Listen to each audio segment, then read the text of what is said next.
Massey, Massey has Lenior Rhyne as a 28.5 point favorite.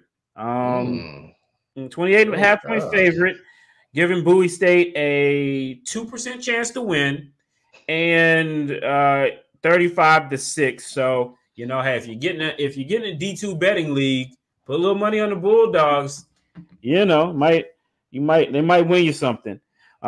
We shall go on. I really want to see what the Bulldogs can do to consistently move the chains.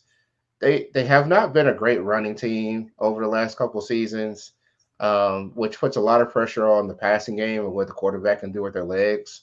They seem to have found something on quarterback, but is it consistent enough to beat Lenior Rhyne? I just don't know. I just don't know. I'm not feeling it. That's not an upset I'm feeling right now. If I'm wrong, I'm wrong. I'll admit if I'm wrong. I just don't see it right now. I just don't. I need to see something.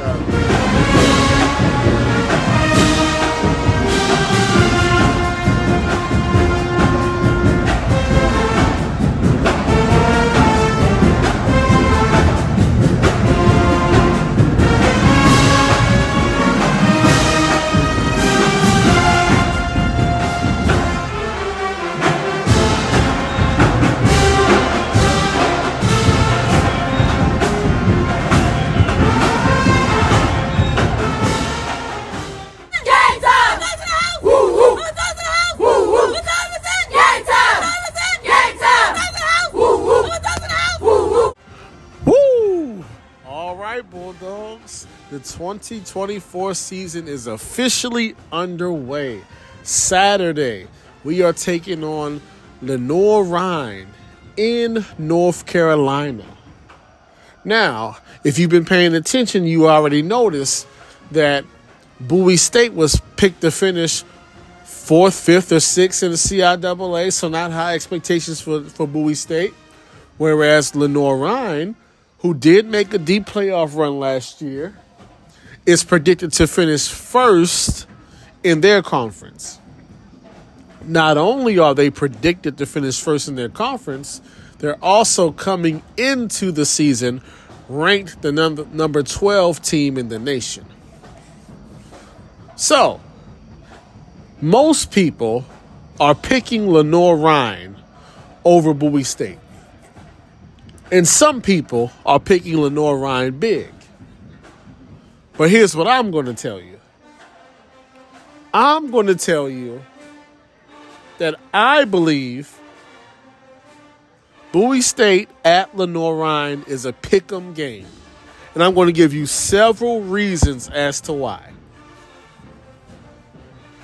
The first reason and the main reason is coaching. Yes, Lenior Rhyne won the conference last year. Yes, they're predicted to finish 1st this year. Yes, they made the playoffs and had a little run in the playoffs last year. All that is true. But because of Lenior Rhyne's success, Lenior Rhyne finds themselves in the same position that Bowie State found itself in 3 years ago. And what position is that? You have a lot of success, you make deep runs into the Division II playoffs, and the coach gets a Division I job. That's exactly what happened with Lenior Rhyne. With all the success that the previous coach had, he was offered and accepted the head coaching job at Mercer, so he's no longer there. On top of that, the coach that they brung in, while he was successful and he didn't win a championship, he won a championship at the NAIA level. So just think about this for a second. You win a championship at the NAIA level, and you go from there to arguably the top of Division II, like a top-tier conference program in Division II. You win at NAIA, You skip Division III all the way to the top group of Division II. Not only that, but you skip right into expectations. As I told you, they are predicted to win their conference this year. They also come into the season ranked number 12 in the nation. Follow along. Coaching is the reason why this is a pick'em game. Because look at the coaching situation that Lenior Rhyne is coming into the season with. Now, let's talk about us. Let's talk about Bowie State on the flip side. In my honest and humble opinion, I personally believe that Bowie State's coaching staff, more specifically the head coach, the offensive coordinator, everybody underneath, everybody who's there, I believe that they turned the corner late last season. And I was very, very impressed as a fan with how they finished out the season. For those of you who don't remember, let's recap it. We came into the season predicted to finish first in the conference. They predicted that we would be in Salem last year. So we came into the season with a lot of hype, a lot of fanfare, a lot of people believing in us and saying that Bowie is going to do this and Bowie is going to do that. And then week one, what does the team do? They go out and they get a Division I win against Delaware State at Delaware State. So right then and there, the predictions and the outcomes looking like, oh yeah, Bowie is going to Salem. We lose in the last second at Davenport, but we beat Shaw, we beat St. Augustine's. But then what happens? You go to Bluefield, of all places. 5, 6 different turnovers, lose to Livingstone at Livingstone by several touchdowns? What happens after that? Go to Virginia Union, get embarrassed at Virginia Union. What happens after that? Come home, homecoming, Virginia State. Get embarrassed at home for homecoming versus Virginia State. So you're starting off, you're ranked, you got Division I wins, you're thinking you're on the way to Salem. Then you proceed to take 3 terrible losses. Next thing you know, you go from riding high 3-1 to 3-4. We still had divisions last year, so you already got 4 losses. You've already lost to State and Union. It's pretty much a wrap in terms of going to Salem. The turnovers have been out of control. The run defense has been terrible. The run offense has been terrible. The offensive play calling and the offensive production have been terrible. Like, I'm not over-exaggerating. At that point in time in the season, the offense was terrible. Could not run the ball at all. The play calling was extremely predictable. There were points in times where literally the defense was playing outstanding and the offense was going 3 plays off the field, 3 plays off the field, 3 plays off the field. And the defense was stopping them 4, 5, 6 times in a row. And then eventually breaking down because the offense could not do anything at all. And it was extremely vanilla and extremely predictable. And we go once again from 3-1, riding high, to 3-4. I bring this up for a reason. This is where the coaching staff, in my opinion, turned the corner. Because at that point in time, it is extremely easy for the team to fall apart, for chemistry to break down, for guys to start pointing fingers, for guys to go, oh, I'm hurt, and sit out for the rest of the season and enter to the portal, for a lot of different things to happen. Instead, what happened, though? The team won their last 3 games in very impressive fashion to close out the season with a winning season, finishing 6-4. Yes, the competition, it was Elizabeth City, it was Lincoln, it was Bluefield. But it wasn't that the team won. It was how the team won. If you pay attention to how the team won, the offensive play calling improved drastically. The running game improved drastically. Things changed. That showed me a lot. The coaching staff was able to make adjustments in real time, and they were able to keep the team together in real time, and they were able to finish strong in real time. To go from 3-1, thinking you're going to the championship, to 3-4, knowing you're not going to the championship, and to not lay down, and to not throw in the towel, and to not only keep playing hard, but to make adjustments as a coaching staff and finish the season extremely strong. That really that stood out to me. Then you go into the offseason, you make a change in terms of O-line coach. Both quarterbacks came back to the program, had an excellent recruiting class, got some good transfers coming in as well. You go to the spring game, the offensive line looks much improved. The running back core looks solid. Listen, I truly believe that the coaching staff turned the corner. That's why I say everybody's saying Lenior. I saw something where people were saying like Lenior Rhyne plus 28.5.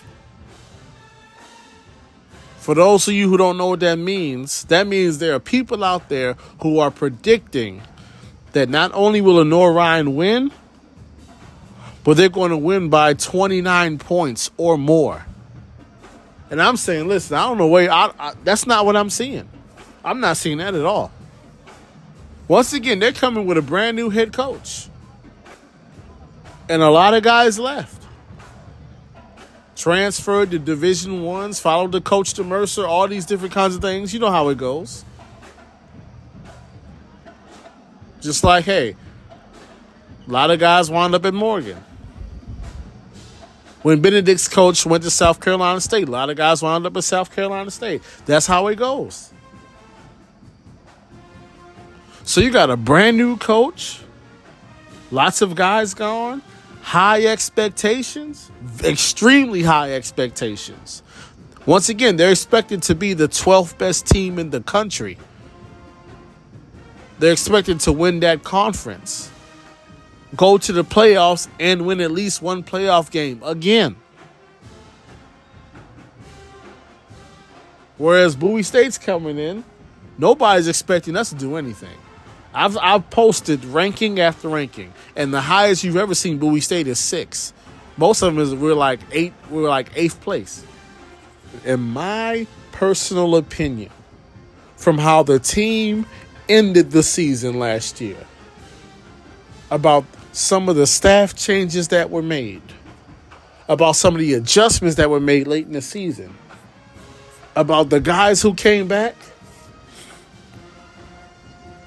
I'm just being honest. I expect the running game this year to be far better than it has been in the past 2 years. I expect the play calling to be much better this year than it was last year.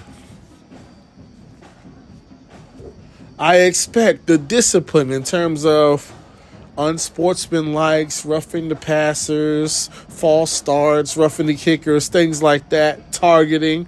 I expect that to be a lot more clean this year. I expect the turnovers to be a lot less this year than last year. Because I said this before, I'll say it again. You got to think about it. Last season, we could not run the ball hardly at all for most of the season. The play calling was bad for most of the season. Discipline was left much to be desired for a lot of the season. The turnovers were high for a lot of the season. Quarterback play was inconsistent for a lot of the season. And we still went 6-4. Now, the 3 losses that we had were huge losses, very embarrassing. But even with that, so imagine what happens when we come into the season able to run the ball. When we come into the season taking care of the football. When we come into the season with adequate play calling. Imagine what we do then. When we're not putting the defense on the field. 3 plays and out. 3 plays and out. Man, listen. If I'm right about the team turning the corner, this is going to be a great year. If I'm right about what I'm seeing, this is going to be a fantastic year. Add on top of that we're no longer the hunted, we're the hunter. We're no longer the team with the pressure and the expectations. We're the slighted, overlooked team flying under the radar. Guys are going to be hungry because now it's Virginia Union. And to a certain degree, Virginia State. They got the expectations. They got the pressure. They're the 18th team in the country. They're predicting them to win the CIAA and go back to the playoffs and expecting them to have a better showing in the playoffs.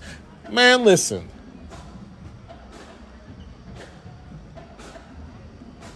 I'm looking at our roster. We can run the ball, in my personal opinion. That's what I think I'm seeing. I'm seeing a team that can run the ball. I'm seeing wide receivers that can make plays. I'm seeing a secondary that's going to be suffocating.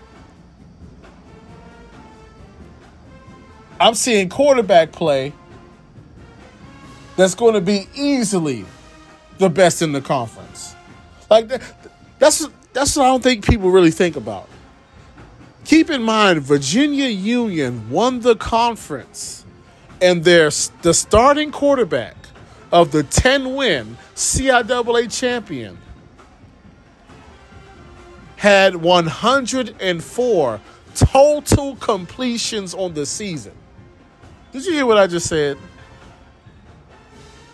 The starting quarterback that started 10 games for the CIAA champion had a total of 104 completions, and they won the championship. Listen, with the quarterback room that we got, listen, Bowie State, by far, has the most superior quarterback room in the conference, and is not even close.